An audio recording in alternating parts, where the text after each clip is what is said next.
எப்படி தெரியுது? மூஞ்சி கழுவுன மாதிரி தெரியுதா? இல்லவே இல்லை. வேர்த்து விறுவிறுத்து போய் உட்காந்துருக்கேன். ஏன்னு கேட்குறீங்களா? வீட்டு வேலை இன்னைக்கு. நாளைக்கு வந்து வெள்ளிக்கிழமையா, கடைசி ஆடி வெள்ளி வேற, வரலட்சுமி நோன்பு வேறையா. அதனால் காலையிலேருந்து வீடை சுத்தம் பண்ணி வீட்டை தொடச்சி எல்லா வேலையும் முடிக்கிறப்ப மணி இப்போ பாருங்கள் 10:40.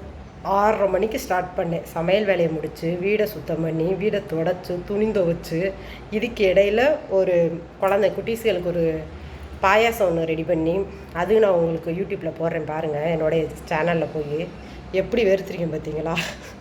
இனிமேல் தான் குளிக்கவே போகிறேன். இங்கே வருங்க, இதிலே பாதி குளிச்சாச்சு. ஐயோ சாமி, செம்மையாக இருக்குது. சப்பா, மூஞ்சியை கழுவுன மாதிரியே வருது. இங்கே வேறுங்க தண்ணி ஊற்றுதா? இங்கே வேறுங்க தனித்தனியாக ஊற்றிக்கிட்டு இருக்கு. சாமி சாமி.